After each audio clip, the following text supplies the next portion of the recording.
Hello friend, आज मैं मूला और माछर रेसिपि बनाम भाविছোঁ। ভাল লাগিলে ভিডিওটো लाइक एंड कमेंट करिब सकलोए।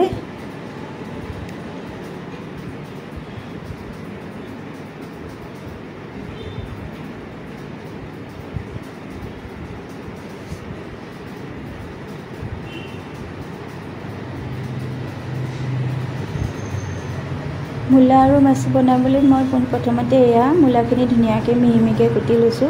साधारणते मूला डाঙरके कुटिले डाঙरके काटि लले खाबले स्वाद है। मोर मानुहजने ভাল नापाय, हेतु कारण मिहिके कुटी लैছোঁ। इयाते एकिला तेजपात, दुटा शुकान जलकिया और धनिया एमुठी और माछ 3 पिस आधा भाजी थৈ दिছোঁ।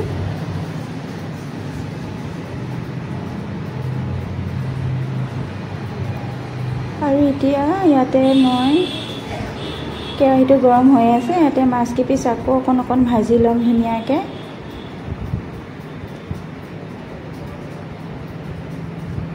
ভাজি লৈছোঁ ধুনিয়াকে আৰু মোৰ মাছ কিপিছ ধুনিয়াকে ভাজা হৈ গৈছে।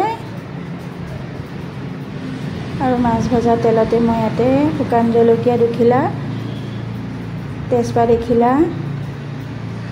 ইয়াতে মই পিঁয়াজ ব্যৱহাৰ নকৰোঁ। এইখিনি মই ইয়াতে मूला और आलुखिनि धुनियाके याते तेलते भाजी लम। भाजी लैছোঁ धुनियाके। ठंडा दिনত एनेके मूला माछे खाई खूब ভাল লাগে, आपलोको खाई चाब। धुनियाके भाजी लैছোঁ। লৈ কিনে মই ইয়াতে गरम पानी কৰি থৈছোঁ। মই गरम पानी দি দিম।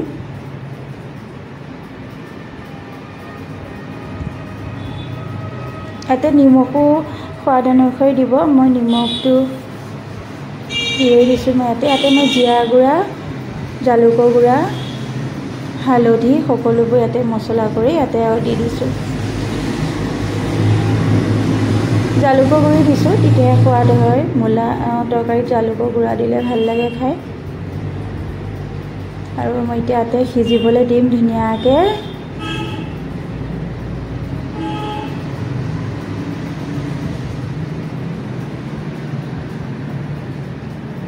ধুনিয়াকে সিজিবলৈ দিম এতিয়া ইয়াতে।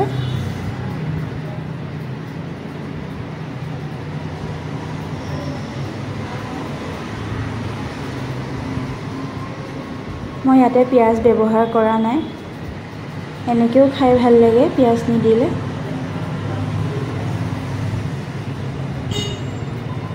আৰু মই ইয়াতে গৰম পানী কৰি থৈছোঁ। গৰম পানী দি দিম অকণমান সিজিবলৈ কাৰণে। गरम पानी दिए दिছোঁ। या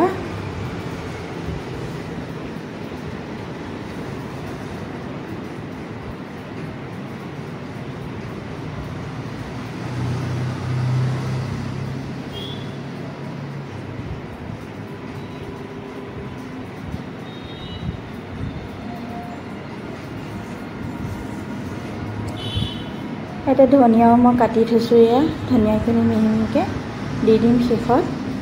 আৰু তৰকাৰীখিনি উতল আহিছে অকণকে। তাতে মাছ মই দি দিছোঁ। নমাবৰ শেষত মই ধনিয়াখিনি দি দিম, তেতিয়া ধুনীয়া গোন্ধাই ভাল লাগে ধনিয়া দিলে।